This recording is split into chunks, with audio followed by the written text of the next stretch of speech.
Welcome to the Good Word, y'all. I'm Vincent Goodwill. We are here on the Ball Don't Lie Network. If you are watching us on YouTube, you just see me. And there is no guest today. And sometimes through this season, maybe even once a week, it will just be a solo pod with me. We may be talking about different topics, different issues, or we may just do a podcast series. With me, as always, producer John Gennaro. John, I may wind up calling on you to play a game. Not like Saw, like Jigsaw, like the movie, but, you know, we're going to play a little game here because everybody loves games. With the season coming up, I feel like we are beginning to be in a position of transition in the NBA, not just because of the CBA or anything else, or just because there's been 5 NBA champions in the last 5 years, but players are a little bit older than we actually think. And this is where I'm going to bring in producer John. And John, we all know how old LeBron James is. And I think he's the reason why we are here as far as not being able to understand ages. I think also part of it is because we spent 2 years in a pandemic where we felt like everybody's age froze and we were not able to actually calibrate how old players are. But John, as I bring you in here today, how old do you think Kawhi Leonard is? Well, he played for it, I think, 3 years at San Diego State. So he wasn't even one of the dudes who came out super young. If I had to guess, man, I feel like he's LeBron's age, but that's we would hear more about it if he was. So I'm going to go with like 33. You're absolutely right. Kawhi Leonard is 33. Same age as Paul George, mind you. Stephen Curry, who we all know is drinking from the fountain of youth, is 35. We never thought about NBA players playing beyond that particular point. Larry Bird retired. Magic Johnson retired HIV, came back at 36. Michael Jordan's second retirement happened at age 35. We don't think about players lasting as long as they've lasted. Now, maybe that's load management. Maybe that's guys sticking around for these supermax contracts on the back end. But I'll take you a little bit further back as far as age. John, how old do you think Giannis Antetokounmpo is? He's on his third contract or second contract? Third. 29? He will be 29 in December. Damn. And that's where I want to start. I want to start with Giannis as a seminal figure for the NBA being in a position of transition, because we are often so tempted to look at a player and look at where he is, where we think he is in terms of his development, and say, man, wait till this guy reaches this particular point in his career. How much better is he going to be? And this is no knock against Giannis, because I'm going to preface this by saying I think Giannis is the single greatest player development story in the history of the NBA. When you consider his starting point, when you consider all the corresponding steps that he took, when you consider where he ended up in 2021 with that great Game 6, that great NBA final series against the Phoenix Suns. We have the temptation to say, man, Giannis, when the rest of his game fills out, how great is he going to be? His game is already filled out masterfully. Okay. Like you can start to see a little bit of the slippage, He is still, and there's a project that we are going to do at Yahoo Sports in the next couple of weeks. And I'm not able to talk about it today, but you guys will really enjoy it. I think you really will rock with it, even if you don't necessarily agree with all of the findings of said project. But Giannis is starting ever so slightly to not be at the absolute peak of his powers. Just you can see it in some of the advanced stats and some of the numbers. You can see it a little bit in terms of the health, in terms of some of the injuries that he's had that before he could easily bounce back from and not necessarily bounce back from now. Remember, he missed games in that first round series against the Miami Heat, which you could say was the single biggest factor in why the Bucks were not able to find their rhythm against a team that was going to go to the NBA Finals. To that point, I say, Giannis has been open over the past several weeks about not necessarily having wandering eyes, we wouldn't say, but you would definitely say he is starting to look at his basketball future and not looking at himself as a quote unquote young man. He is looking at himself with a lot of tread on his tires, a lot of miles on his body. And with the Milwaukee Bucks being the small market franchise that they are, with the Milwaukee Bucks being also a franchise that has won an NBA championship and has won one NBA championship since Kareem Abdul-Jabbar left town. So we're not talking about a franchise that should have, or a fan base that is starved for NBA success.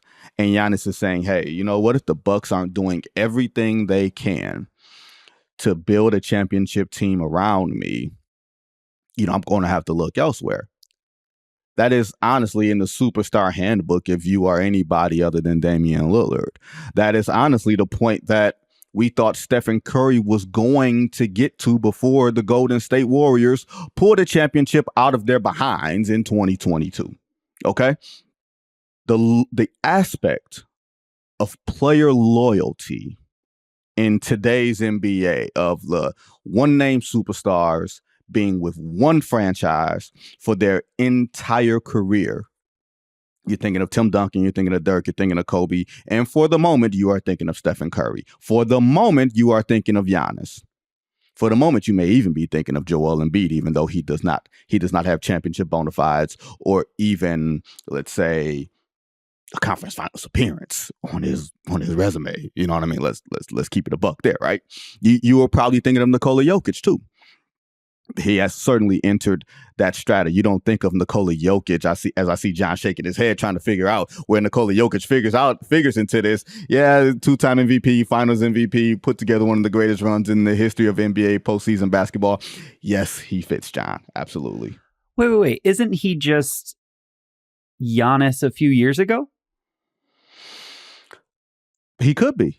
He could very well be. But there has hardly ever been question about Nikola Jokic's future in a particular place. Remember, before the Milwaukee Bucks won that championship, they had to do a lot of things to get Giannis to re-sign. Remember, there was the rescinded trade, and then there was the trade for Jrue Holiday, which turned out to be the trade that, put them over the top. And then in the throes of the pandemic, Giannis re-signed, not for super long.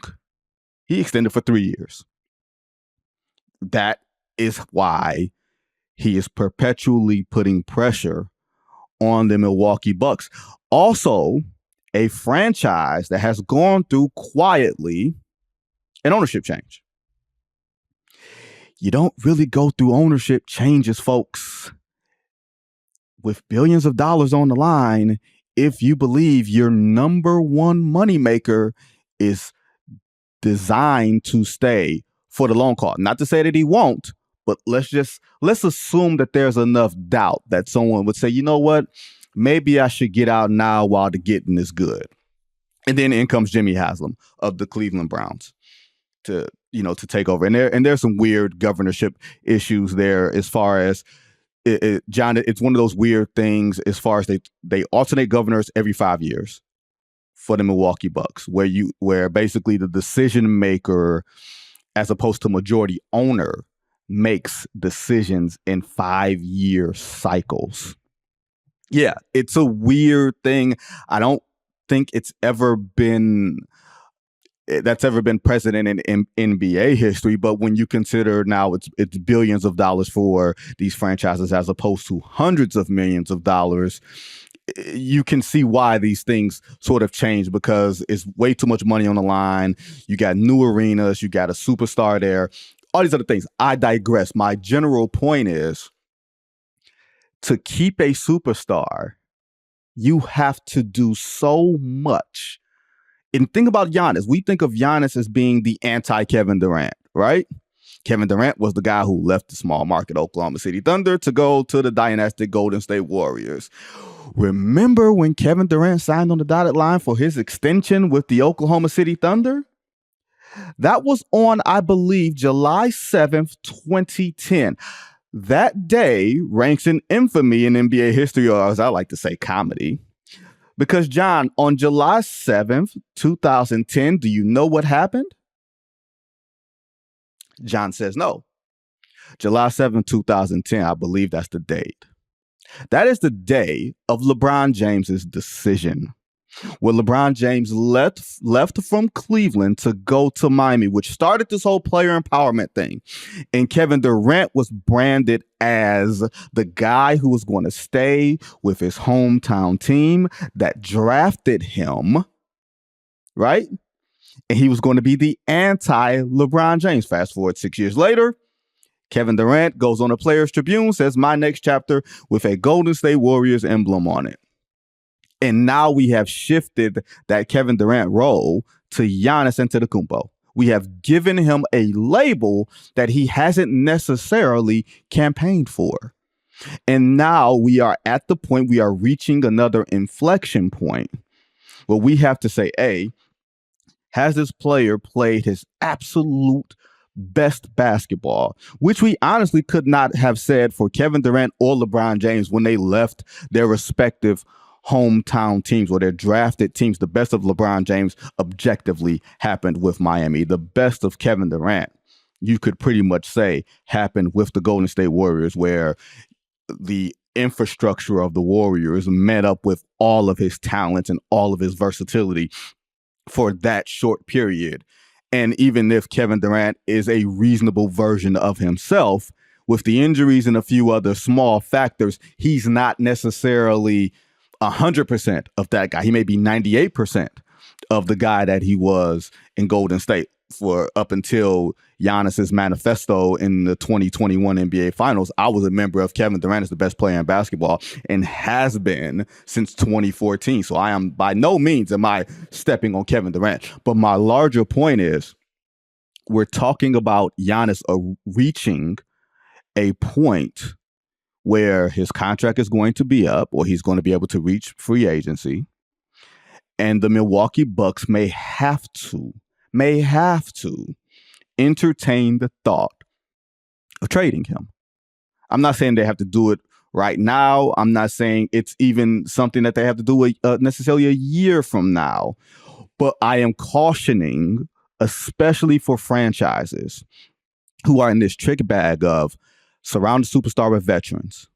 But once you do that, once you pay Brook Lopez, once you pay Drew Holiday, once you pay Chris Middleton, once you leverage all your draft picks, you know what that means? You can't really get better.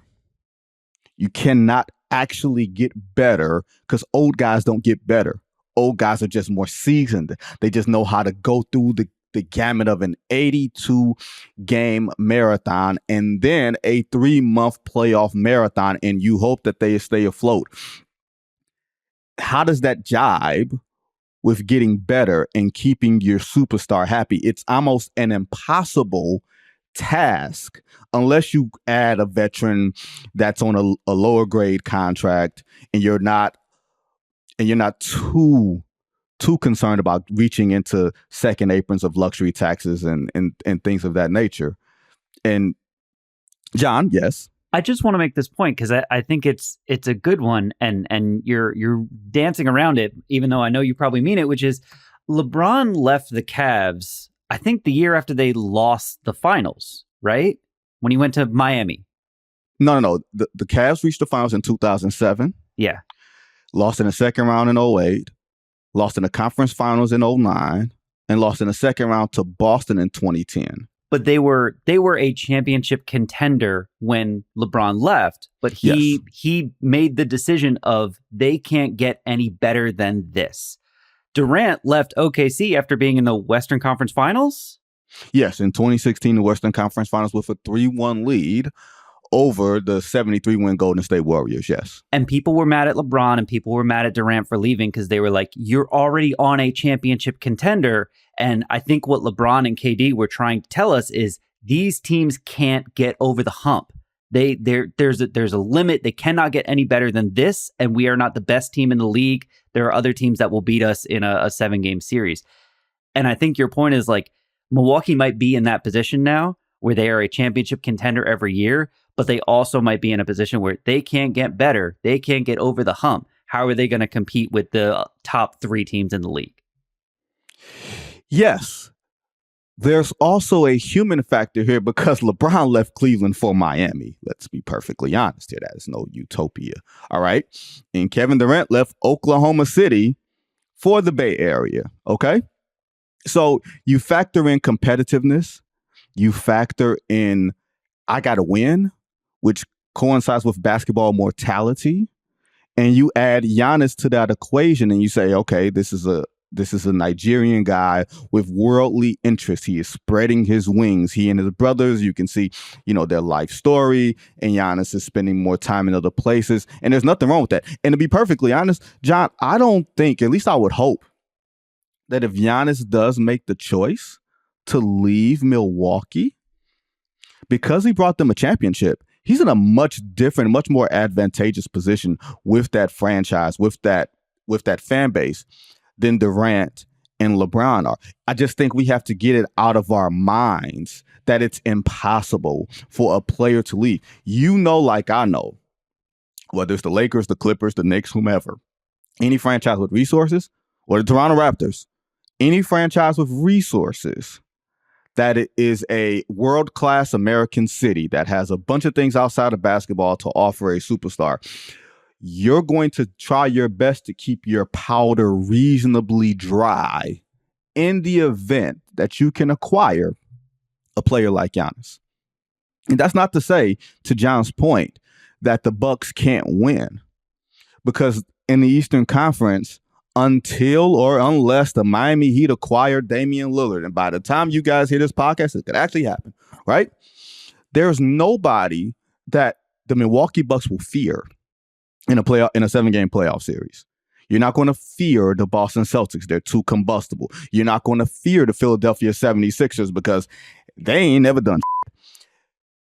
You might fear the Miami Heat, but a competitively fearful thing because they've beaten you twice in playoff settings, but you've also swept them on your way to your first championship. That's more rivalry than fear. That's more we're on the same level and let's match up in a 7-game series. Hence why Mike Budenholzer is out, Adrian Griffin is in, because they're trying to maneuver around the edges here. But remember, everybody holds up Dirk and Kobe Bryant as the bastions of player loyalty in this recent iteration of NBA history. Even if we're coming to an end of an era, Kobe is having spent all those years with the Lakers. Remember, the last 4 or 5 years with the Lakers were a slog for that franchise. Kobe had the Achilles in 2013. So at the end of the 2013 season, so he wasn't the best version of himself, on top of making, an exorbitant amount of money, which tied the Lakers cap up and everything else. But just think about the Lakers not being a flagship franchise until LeBron James got there. They were in the wilderness for a long time. The Dallas Mavericks, after 2011, Mark Cuban made the decision to break that team up and to go into a completely different direction. He didn't want to re-sign Tyson Chandler. You look at some of the older players on that team, and maybe that decision was the right decision when you said, okay, you know what, you got all these young teams coming. The Oklahoma City Thunder, who they beat in the 2011 Western Conference Finals, coming. So you're saying, we got a championship. Let us rebuild. Let us get in the sweepstakes for possibly Chris Paul, possibly Darren Williams when Darren Williams was that dude, Dwight Howard when Dwight Howard was that dude. You understood it, but it turned out not to work. And Dirk was wandering in the wilderness for the next X amount of years of his career until Dirk retired. And it wasn't indicative of what we felt like those players' stature required. It didn't feel like that. Today's players are going to ensure, or at least trying to ensure, that they are not in those situations. Giannis will ensure that he is not wandering in the wilderness if he indeed has played his absolute best basketball. And I think he has played, by and large, his best basketball. That's not to say he's in decline. That's not to say he's getting washed or anything like that. He's still at his best, is the most irresistible force in today's game because of what he does on both ends of the floor. But you have to understand what these players are going to start seeing as they age. And we have to start seeing it as well because we have lost the concept of age. Stephen Curry at 35 years old, because he's a great shooter and keeps himself in phenomenal shape, and because honestly he had such a rocky start to his career with the ankle injuries, there's not as much practical miles on his body the way that there is an average 35-year-old. And LeBron, of course, we know is an alien. Okay, that's why I brought up Kawhi Leonard. That's why I brought up Paul George. Guys that we've seen have injuries that we can see their mortality. We've seen their mortality at the peak of their powers. So when you look at a guy like Giannis, and he's the number one guy I think of when I think of this, a guy that's right at the peak, but is kind of maybe playing footsies, not with any other franchise, but he's playing footsies with the thought of maybe I can get up out of here in the next couple of years if things don't change. And he has to start thinking about that. And if you're the Milwaukee Bucks, you have to start thinking about that too. It's ugly. It's not pretty. And the Milwaukee Bucks would get skewered publicly for trading Giannis, right? John, they would. They would, right? I don't think so. This is where like I actually want to give Giannis a little bit of credit. Okay. Because if we're going to compare Giannis now to Durant his last year at OKC or LeBron his last year in Cleveland before he went to Miami, like OKC, Cleveland, you can't trade those guys. You do realize that, right? You can't trade those guys. But if there was anything that was going to let you trade those guys, it's two things, and Giannis has them both. One, Giannis brought a title to a title-starved city. Those fans, yes. If he leaves, those fans are going to go, thank you for bringing us the title, and we have no ill will against you. But the other thing is, he's in the media basically letting the front office off the hook, saying, if they want to trade me, they can trade me because I'm telling y'all, I'm not here forever just because. If Durant had done that, maybe OKC would have traded him. Now, Cleveland's a different thing because LeBron was the chosen one. He was from Ohio and all this stuff. But if Durant had come out and said, I'm not here forever, I'm here to win a title, and I don't know if we can do it with this team. If OKC had then traded him, yeah, people would have lambasted him, but he got that anyway, right? But then OKC at least would have walked away with something in their pocket. I think Giannis is actually doing the Milwaukee Bucks front office a favor by coming out and saying, like, if you just roll this out until the end, you might walk away empty-handed. Well, John, I am a fan of Motown music, as people can see behind me. There's some records. I am a child of Motown. There's not a record behind me from Gladys Knight that says neither one of us wants to be the first to say goodbye. Go look it up. Go look up the song. Trust me. We may even have it playing in the background. You know, hopefully, you know, if John can dig up the tune, right? But John, I don't think he's letting them off the hook per se, because even if Kevin Durant had told Sam Presti in the 2015-16 season, you know, the season after he came back from his first serious injury, the Liz Frank foot injury, which seems like worlds ago, everybody thought the Oklahoma City Thunder were the team best equipped to beat the Golden State Warriors. People did not think of Golden State as being a dynastic team until they went 73-9. So if Kevin Durant goes and says, hey, I'm not here forever, are we sure that Sam Presti would have said, you know what, let's trade Kevin Durant? We just fired Scott Brooks. We brought in Billy Donovan.